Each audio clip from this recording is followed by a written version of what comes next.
Hey guys, welcome to Evan vlogs. ನಾನು ಸುಜಾತ. ಹೇಗಿದ್ದೀರಾ ಎಲ್ಲರೂ ಚೆನ್ನಾಗಿದ್ದೀರಾ ಅಂತ ಅನ್ಕೊಂಡಿದ್ದೀನಿ. ಸೊ ತುಂಬ ದಿನದ ಮೇಲೆ ವಿಡಿಯೋ ಮಾಡ್ತಾ ಇದ್ದೀನಿ. ಆಲ್ಮೋಸ್ಟ್ 1 ಮಂತ್ ಆಯಿತು ನಾನು ವಿಡಿಯೋ ಅಪ್ಲೋಡ್ ಮಾಡಿ. ಸೊ ಯಾಕೆ ಏನು ಅಂತ ನಾನು ನಿಮಗೆ ಮುಂದೆ ಹೇಳ್ತೀನಿ. ಹಾಗೆ ಇವತ್ತು ನಾನು ಸ್ವಲ್ಪ ತುಪ್ಪ ಮಾಡೋಣ ಅಂತ ಅಂದ್ಕೊಂಡಿದ್ದೀನಿ. ತುಪ್ಪ ಕಾಯಿಸೋದಕ್ಕೆ ನಾನಿಲ್ಲಿ 1 ಸೇರಾಗುವಷ್ಟು ಬೆಣ್ಣೆನ ತೊಗೊಂಡಿದ್ದೀನಿ. ಸೊ ಈ ಬೆಣ್ಣೆನ ಇವಾಗ ವಾಶ್ ಮಾಡಿಬಿಟ್ಟು ಇಟ್ಕೊಂಡಿದ್ದೀನಿ. ಇವಾಗ ತುಪ್ಪ ಮಾಡಬೇಕು.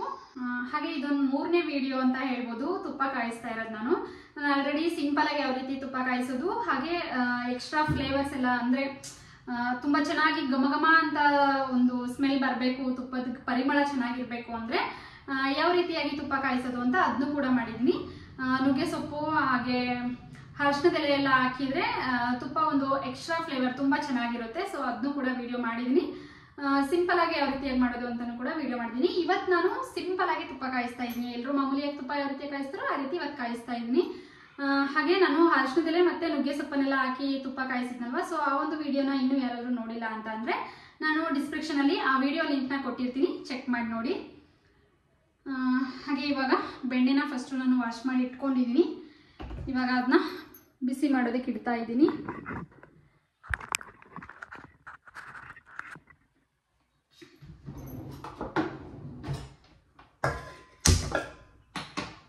ಸೊ ಬೆಣ್ಣೆ ಇದು ಚೆನ್ನಾಗಿ ಕರಗಲಿ. ಲೋ ಫ್ಲೇಮಲ್ಲಿ ಇಟ್ಕೊಂಡು ನಾವು ತುಪ್ಪನ ಮಾಡ್ಕೋಬೇಕಾಗುತ್ತೆ. ನಾನು ಬೆಣ್ಣೆನ ವಾಶ್ ಮಾಡಿ ಇಟ್ಕೊಂಡಿದ್ದೀನಲ್ವ, ಸೊ ಹಂಗಾಗಿ ನೀರು ಸ್ವಲ್ಪ ಚಟಪಟ ಅಂತ ಸೌಂಡ್ ಬರ್ತಾ ಇದೆ. ಅದೆಲ್ಲ ಕಂಪ್ಲೀಟಾಗಿ ಹೋಗುತ್ತೆ. ಹಾಗೆ ನಾನು ಇಷ್ಟು ದಿನ ಯಾಕೆ ವಿಡಿಯೋ ಮಾಡಿರಲಿಲ್ಲ ಅಂತ ಅಂದರೆ ಸೊ ತುಂಬಾ ಮನಸ್ಸಿಗೆ ಬೇಜಾರಾಗ್ಬಿಟ್ಟಿತ್ತು. ಹಾಗೆ ಅಪ್ಪಾಜಿಗೆ ತುಂಬ ಹುಷಾರಿದ್ದಿಲ್ಲ. ಸೊ ನಮ್ಮ ಅಪ್ಪಾಜಿ ರಾಣೆಬೆನ್ನೂರು ಹತ್ರ ಅರೆಮಲ್ಲಾಪುರ ಅಂತ ಇದೆ, ಸೊ ಅಲ್ಲಿ ಟ್ರೀಟ್ಮೆಂಟ್ ತೊಗೋತಾ ಇದ್ರು. ಸೊ ಹಂಗಾಗಿ ಅಲ್ಲಿಗೆ ಅಪ್ಪಾಜಿನ ಕರ್ಕೊಂಡೋದ್ರೆ ಅವರು ಸ್ವಲ್ಪ ಗ್ಯಾಸ್ಟ್ರಿಕ್ಕು ಹಾಗೆ ಸುಸ್ತು, ಸ್ವಲ್ಪ ಟ್ಯಾಬ್ಲೆಟ್ ಏನಾದರೂ ಹೆಚ್ಚು ಕಡಿಮೆ ಆಗಿರ್ಬೋದು, ಹಾಗಾಗಿ ಹಿಂಗಾಗಿದೆ ಅಷ್ಟೇ ಅಂತ ಹೇಳಿದ್ರಂತೆ. ಸೊ ಅಲ್ಲಿಂದ ತಿರುಗಿ ಬೆಳಗ್ಗೆ ಚೆನ್ನಾಗಿದ್ದಾರೆ ಅಂತ ಹೇಳಿ, ಇಲ್ಲ ಅವ್ರು ತುಂಬ ಸುಸ್ತಲ್ಲಿದ್ದಾರೆ, ನೀವು ಐಟೆಕ್ಕಿಗೆ ಕರ್ಕೊಂಡೋಗಿ ಅಂತ ಹೇಳ್ಬಿಟ್ಟು ಐಟೆಕ್ಕಿಗೆ ಕಳಿಸಿದ್ರು. ಸೊ ದಾವಣಗೆರೆಯಲ್ಲಿ ಐಟೆಕ್ ಹಾಸ್ಪಿಟ್ಲಿಗೆ ಬಂದರು. ಅಲ್ಲೂ ಕೂಡ ಅಪ್ಪಾಜಿಗೆ ಯಾಕೋ ಸುಸ್ತು ಕಡಿಮೆ ಆಗಲಿಲ್ಲ. ಅಲ್ಲಿಂದ ಸೀದಾ ಮಣಿಪಾಲ್ ಹಾಸ್ಪಿಟ್ಲಿಗೆ ಕರ್ಕೊಂಡೋದ್ರು. ತುಂಬಾ ಭಯ ಪಟ್ಟಿದ್ವಿ ಅಂತಲೇ ಹೇಳ್ಬೋದು. ತುಂಬ ಹೆದರಿ ಬಿಟ್ಟಿದ್ವಿ ನಿಜವಾಗ್ಲೂ. ಯಾವುದಕ್ಕೂ ಇಂಟ್ರೆಸ್ಟೇ ಇರಲಿಲ್ಲ, ಆ ರೀತಿಯಾಗಿ ಆಗ್ಬಿಟ್ಟಿತ್ತು. ಇವಾಗಲೂ ಕೂಡ ಮಣಿಪಾಲ್ ಹಾಸ್ಪಿಟ್ಲಿಗೆ ಹೋಗೋದು ಬರೋದು ಮಾಡ್ತಾನೆ ಇದ್ದಾರೆ. ಅಲ್ಲಿ ಡಾಕ್ಟರ್ ಏನಂದರೆ ಅಪ್ಪಾಜಿಗೆ ಮಣಿಪಾಲ್ ಹಾಸ್ಪಿಟ್ಲಲ್ಲಿ ಅಲ್ಲೇ ಒಂದು ರೂಮ್ ಮಾಡ್ಕೊಂಡಿರಿ, ಟ್ರೀಟ್ಮೆಂಟ್ ಇದ್ದಾಗ ನೀವು ಬಂದು ತೋರಿಸ್ಕೊಳ್ಳೋದಂತ್ರಿ ಅಂತ ಹೇಳಿದ್ದಾರೆ. ಆದರೆ ನಾವು ಅಪ್ಪಾಜಿಗೆ ಏನಂದರೆ ಅಲ್ಲಿ ಮಣಿಪಾಲಲ್ಲಿರೋ ಊಟ ಸೆಟ್ ಆಗ್ತಾ ಇಲ್ಲ. ಅದರಲ್ಲೂ ಹೋಟೆಲ್ ಊಟನ ನಾವು ಅಪ್ಪಾಜಿ ಇಷ್ಟನೂ ಪಡೋದಿಲ್ಲ, ಮನೆ ಊಟನೇ ಬೇಕು ಅವ್ರಿಗೆ. ಏನು ನಾವೇ ಆಗಲಿ 1 ದಿನ 2 ದಿನ ಅಡ್ಜಸ್ಟ್ ಆಗ್ಬೋದು ಬೇರೆ ಕಡೆ ಎಲ್ಲಾದರೂ ಹೋದಾಗ ಊಟಕ್ಕೆ ಅಲ್ವಾ. ಹಾಗೆ ಇವಾಗ ನಾವು ದಾವಣಗೆರೆ ಅಂದರೆ ನಮ್ಮ ದಾವಣಗೆರೆ ಊಟ ನಮಗೆ ಅಡ್ಜಸ್ಟ್ ಆಗಿರುತ್ತೆ. ಅಂದರೆ ಕೆಲವೊಂದು ಕಡೆ ಏನಂದರೆ ಕೆಲವರು ಅಡುಗೆ ಮಾಡೋ ಶೈಲಿ ಬೇರೆ ರೀತಿಯಲ್ಲಿರುತ್ತೆ, ಅಂದರೆ ರುಚಿ ಬೇರೆ ಬೇರೆ ರುಚಿಯಲ್ಲಿ ಬರುತ್ತೆ. ಸೊ ನಾವು ಇಲ್ಲಿ ಸ್ವೀಟ್ನ ಎಲ್ಲ ಅಡುಗೆಗಳಿಗೂ ಜಾಸ್ತಿ ಬಳಸೋದಿಲ್ಲ. ಮಣಿಪಾಲಲ್ಲೆಲ್ಲ ಎಲ್ಲದಕ್ಕೂ ಬೆಲ್ಲ ಹಾಕ್ತಾರೆ. ಕೆಲವೊಂದು ಅಡುಗೆಗಳ ಟೇಸ್ಟ್ ತುಂಬ ಚೇಂಜಸ್ ಆಗಿರುತ್ತೆ. ನಮಗೆ ಸ್ವಲ್ಪ ಸ್ವೀಟ್ ಎಲ್ಲ ಇದ್ದರೆ ಅಷ್ಟು ಇಷ್ಟ ಆಗೋದಿಲ್ಲ. ಆಲ್ಮೋಸ್ಟ್ ಹೋಟೆಲ್ಗಳಲ್ಲೆಲ್ಲ ಸ್ವೀಟ್ ಬಳಸ್ತಾರೆ ಎಲ್ಲ ಅಡುಗೆಗಳಿಗೂ. ಸ್ವಲ್ಪ ಬೆಲ್ಲನ ಹಾಕಿರ್ತಾರೆ. ಸೊ ನಮಗೆ ಸಿಹಿ ಖಾರ ಆ ರೀತಿಯಾಗಿದ್ದರೆ ಊಟ ಇಷ್ಟ ಆಗೋದಿಲ್ಲ. ಸೊ ನಮ್ಮ ಅಪ್ಪಾಜಿಗೂ ಕೂಡ ಅಷ್ಟೇ. ಅದರಲ್ಲೂ ಹೋಟೆಲ್ ಊಟ ಅಂದರೆ ನಮ್ಮ ಅಪ್ಪಾಜಿಗೆ ಆಗೋದೇ ಇಲ್ಲ. ಎಷ್ಟೇ ಆಗಲಿ ಮನೆ ಊಟನೇ ಬೇಕು ಅಂತ ಹೇಳಿ ಇಷ್ಟಪಡ್ತಾರೆ. ಹಾಗಾಗಿ ಪದೇ ಪದೇ ಬರೋದು ಹೋಗೋದು ಮಾಡ್ತಾನೆ ಇದ್ದಾರೆ, ಟ್ರೀಟ್ಮೆಂಟ್ ತೊಗೊಳ್ತಾನೆ ಇದ್ದಾರೆ. ಸೊ ನಾನು ಅದೇ ಕಾರಣದಿಂದ ಇಷ್ಟು ದಿನ ವಿಡಿಯೋ ಮಾಡೋಕ್ಕಾಗಿರಲಿಲ್ಲ, ತುಂಬಾ ಬೇಜಾರಾಗಿತ್ತು. ಹಾಗೆ ಇನ್ನೂ ಒಂದೇನೆಂದರೆ ನಾನು ಸ್ವಲ್ಪ ಬಿದ್ದಿದ್ದೆ ನೋಡಿ, ಕೈ ಯಾವ ರೀತಿಯಾಗಿದೆ ಅಂತ.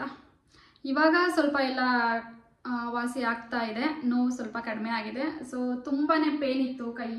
ಹಾಗೆ ನಾನು ಬಿದ್ದಿದ್ದಕ್ಕೆ ಅದು ಏನಂದರೆ ಸ್ವಲ್ಪ ಕಿವಿ ಹತ್ರ ಹಾಗೆ ಇಲ್ಲಿ ಹಿಂದ್ಗಡೆ ಕತ್ತತ್ರ ಕುತ್ತಿಗೆ ಹಿಂದ್ಗಡೆ ಸ್ವಲ್ಪ ಏನು ತುಂಬಾ ಪೇನ್ ಇದೆ. ಆ್ಯಕ್ಚುಲಿ ಈ ಗಾಯ ಆಗಿರೋದು ನನಗೆ ಅಷ್ಟೊಂದು ಪೇನ್ ಇಲ್ಲ.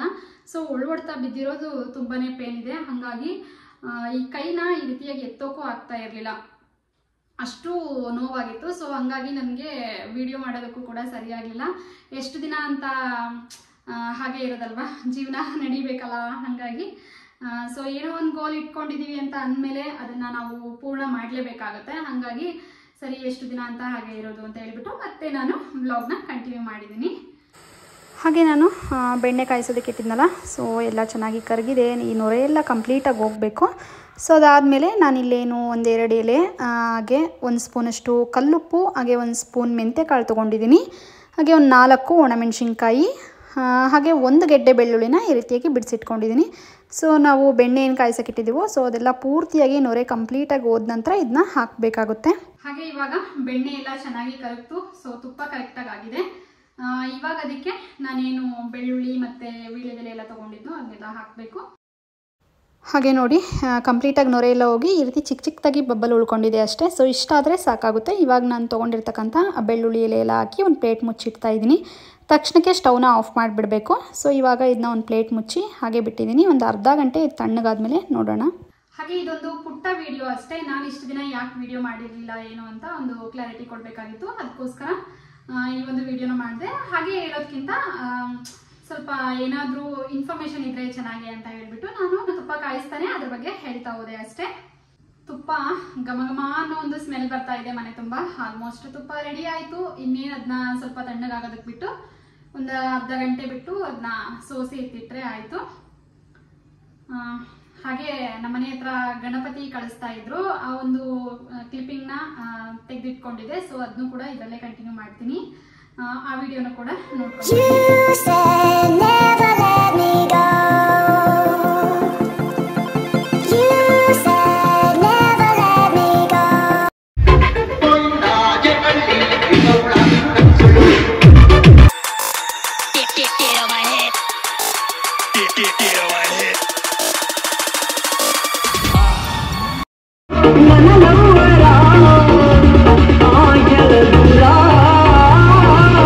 ಹಾಗೆ ನನ್ನ ಮಗ ನಾನು ಡ್ಯಾನ್ಸ್ ಮಾಡ್ತೀನಿ ಮಮ್ಮಿ ಅಂತ ಕೇಳ್ತಾ ಇದ್ದ. ಸೊ ಹಂಗಾಗಿ ಒಂದು ಸರಿ ಆಯ್ತಪ್ಪ ನೀನು ಡ್ಯಾನ್ಸ್ ಮಾಡು ಅಂತ ಹೇಳ್ಬಿಟ್ಟು ಅವನು ಕರ್ಕೊಂಡು ಹೋದೆ. ಸ್ಟಾರ್ಟಿಂಗಲ್ಲಿ ತುಂಬಾ ಮುಜುಗರ ಮಾಡ್ಕೊಂಡ ಅಂತಲೇ ಹೇಳ್ಬೋದು.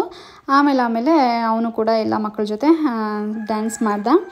ಸೊ ಆದರೂ ತುಂಬಾ ಮುಜುಗರ ಹುಡುಗರೆಲ್ಲ ತುಂಬ ಚೆನ್ನಾಗಿ ಡ್ಯಾನ್ಸ್ ಮಾಡ್ತಾ ಇದ್ದಿದ್ದರಿಂದ ನನ್ನ ಮಗನಿಗೂ ತುಂಬ ಖುಷಿ ಆಗ್ತಾಯಿತ್ತು. ನಾನು ಕೂಡ ಡ್ಯಾನ್ಸ್ ಮಾಡ್ತೀನಿ ಅಂತ ತುಂಬ ಜೋಶಲ್ಲಿ ಅವನು ಕೂಡ ಡ್ಯಾನ್ಸ್ ಮಾಡ್ತೀನಿ ಅಂತ ಹೇಳ್ಬಿಟ್ಟು ಬಂದ. ಹಾಗೆ ನೋಡ್ಬೋದು ಗಣಪತಿ ಬರ್ತಾ ಇದೆ. ಎಲ್ಲರೂ ಕೂಡ ಗಣಪತಿ ದರ್ಶನ ತೊಗೊಂಬಿಡಿ.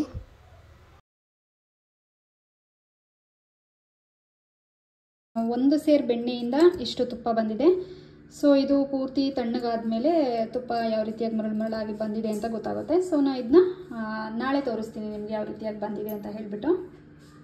ಇಷ್ಟ ಆಗಿತ್ತು ಇವತ್ತಿನ ಈ ಒಂದು ವಿಡಿಯೋ. ಹಾಗೆ ಮುಂದಿನ ಒಂದು ಹೊಸ ವಿಡಿಯೋ ಜೊತೆ ಸಿಗ್ತೀನಿ. Thank you for watching.